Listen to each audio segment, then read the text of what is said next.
Salam sepak bola, salam sehat, salam sejahtera, dan salam hormat saya kepada teman-teman netizen atau warganet yang merupakan viewers, subscribers, dan juga tentunya supporters dari channel YouTube Bola Bung Binder. Di konten terbaru hari ini teman-teman, saya ingin membahas tentang peluang dari beberapa tim yang bisa menjadi juara dari IPL musim depan. Pertama-tama saya ingin menegaskan bahwa dalam 2 musim terakhir, peta kekuatan di English Premier League itu sudah berubah total dibandingkan peta kekuatan 3 musim lalu. Artinya jika dalam 3 musim lalu itu ada Big Six, yakni 6 klub besar di English Premier League yang akan bersaing di papan atas, maka kalau saya pikir bahwa dalam 2 musim terakhir ini hanya melibatkan top 4, artinya 4 tim besar yang akan bersaing di papan atas. Tim mana saja? Yang pertama tentu adalah Manchester City, yang kedua adalah Chelsea, yang ketiga adalah Liverpool, yang keempat adalah Manchester United. Kenapa hanya 4 ini? Karena Tottenham Hotspur dan juga Arsenal dalam 2 musim terakhir tidak bisa bersaing di papan atas. Oleh karena itu, mereka tidak bisa bermain lagi di UEFA Champions League. Apalagi bagi Tottenham Hotspur yang hanya akan bermain di UEFA Conference League musim depan, sedangkan Arsenal tidak akan bermain di kompetisi antar klub Eropa musim depan. Untuk pertama kalinya, sebagai fans Arsenal, saya tidak akan melihat sepak terjang tim saya di sebuah pertandingan kompetisi antar klub Eropa. Mungkin inilah saatnya bagi Arsenal untuk berbenah. Meskipun saya tidak optimis bahwa Arsenal akan bisa lolos ke musim depannya lagi untuk bermain di kompetisi antar klub Eropa, tapi sebagai fans yang loyal, saya tetap akan support Arsenal bagaimanapun nanti perjuangan mereka di IPL musim depan. Yang ingin saya juga perjelas bahwa dalam 2 musim terakhir, tim yang menjadi juara di IPL itu adalah tim yang punya defense yang solid. Teman-teman boleh perhatikan klasmen akhir dari 2 musim terakhir. Pada musim 2019-2020, pada saat Liverpool menjadi juara, mereka punya defense yang solid. Mereka adalah tim yang paling sedikit kemasukan gol, bahkan lebih bagus daripada Manchester City. Padahal City mencetak lebih dari 100 gol pada musim 2019-2020. Namun Liverpool bisa meraih lebih banyak kemenangan karena mereka tidak perlu mencetak banyak gol dan mereka juga banyak mencatat clean sheet. Walaupun secara keseluruhan tuh City lebih banyak clean sheet, but still Liverpool can win because they can get more points dan mereka bisa mencetak gol yang memang diperlukan dalam pertandingan untuk meraih kemenangan. Jadi meskipun menangnya tidak selalu ya dengan skor yang telak ya, tapi mereka terus mendapatkan poin demi poin sehingga mereka lebih banyak memenangi pertandingan dibandingkan City. And last season, seperti yang teman-teman juga bisa melihat di klasmen akhir dari musim lalu, bahwa Manchester City yang punya defense terbaik di EPL dan mereka menjadi tim yang paling sedikit kemasukan gol. Padahal produktivitas mereka menurun daripada musim 2019-2020. Artinya apa? Pep Guardiola sadar dan paham bahwa defense dari timnya perlu dibenahi. Maka itu City dalam beberapa pertandingan juga tidak banyak kemasukan gol. Bahkan jika saya tidak salah, mereka adalah tim yang paling banyak mencatat clean sheet. 19 kali tuh clean sheet ya yang dicatat oleh City di English Premier League. Dan tim mana yang punya clean sheet kedua terbanyak di IPL musim lalu, yaitu Chelsea. Dan Chelsea juga yang punya the second best defensive record in EPL last season setelah Manchester City. Namun kan memang sayangnya Tuchel menangani Chelsea di pertengahan musim. Seandainya Tuchel menangani Chelsea di awal musim lalu dengan persiapan yang matang, ya bisa jadi ya Chelsea yang akan bersaing ketat dengan City untuk menjadi juara musim lalu, bukan Manchester United. So, bagaimana dengan musim depan? Menurut saya, The Big Four ini akan kembali bersaing di papan atas musim depan untuk menjadi juara. Memang ada tim-tim lain yang perlu diwaspadai, seperti Leicester City, West Ham, dan kemudian ada Tottenham Hotspur yang ada pelatih barunya Nuno yang sebelumnya sukses juga di Wolves, membuat Wolves menjadi tim yang juga disegani, terus finish di papan tengah. Dan juga ada Arsenal yang masih percaya kepada Arteta. Memang Arsenal musim lalu tidak begitu impresif ya, tapi perlu dicatat juga Arsenal adalah tim ketiga yang punya defensive record terbaik di EPL musim lalu setelah Manchester City dan juga Chelsea.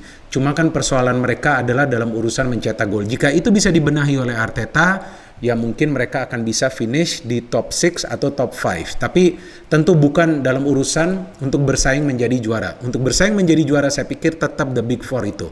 Nah, saya ingin menjelaskan dulu tentang kekuatan The Big Four ini. Yang pertama adalah Manchester City. Saya pikir ini adalah tim yang sudah matang.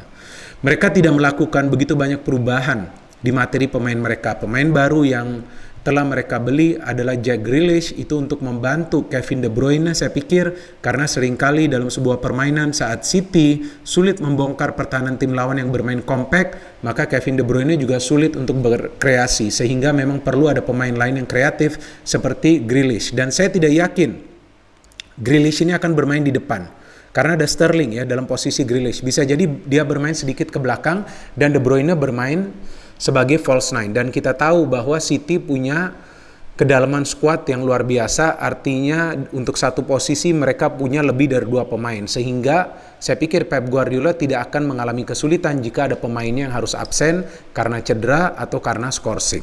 So saya pikir City adalah tim yang punya peluang besar menjadi juara musim depan. Tim kedua adalah Chelsea, karena Chelsea telah membeli pemain yang mereka butuhkan, yaitu striker atau goal getter dalam diri Lukaku. Kita tahu Lukaku sebelumnya juga pernah membela Chelsea, tapi dia tidak diberikan peluang untuk menjadi starter atau menjadi pemain inti, dan sekarang dia kembali dengan mental juara setelah dia berhasil membawa Inter menjadi juara musim lalu. Dan kita tahu Chelsea juga punya defense yang sangat amat solid, dan mereka juga punya pemain-pemain yang kreatif seperti Ziyech, kemudian Werner dan juga Havertz. Kita tahu Werner adalah pemain yang paling banyak secara total memberikan assist bagi Chelsea musim lalu, dan juga secara total sebetulnya dia mencetak lebih dari 10 gol. Tinggal sekarang bagaimana lini depan Chelsea itu lebih tajam lagi agar mereka bisa lebih banyak meraih kemenangan. Kemudian ada juga Liverpool. Saya pikir Liverpool juga tidak boleh dianggap remeh, walaupun tim ini musim lalu tidak sebegitu baik performancenya seperti 2 musim lalu ya, karena memang kan begitu banyak pemain mereka yang cedera. Tapi pemain-pemain yang cedera tersebut sekarang kan sudah kembali, plus mereka baru membeli Konate.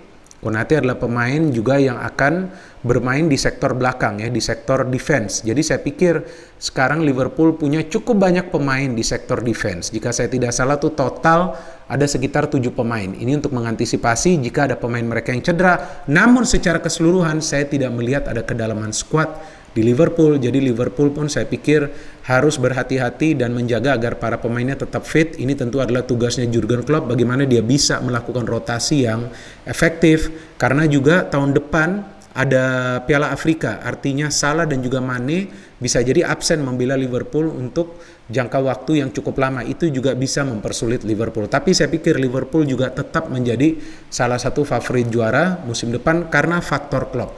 Dan kemudian tim keempat adalah Manchester United. Memang ya kita tahu Ole tuh belum mampu memberikan gelar bagi MU. Tapi musim lalu dia sudah mendekat tuh ke gelar kan. Sudah mampu lolos ke final Europa League. Tapi sayang kalah di final, itu pun melalui adu penalti. Kenapa? Karena sulit bagi tim ini create chances lawan tim yang bermain compact, bermain bertahan. Itu yang selalu menjadi kesulitan dari MU. Meskipun mereka telah membeli Cavani. Dan sekarang dengan kedatangan Sancho, tentu kreativitas akan lebih meningkat lagi, dan juga dengan masuknya Varane akan membenahi lini pertahanan mereka. Artinya MU pun have a good chance to win the EPL next season, teman-teman. Artinya 4 tim ini punya peluang yang sama. Tergantung bagaimana start mereka.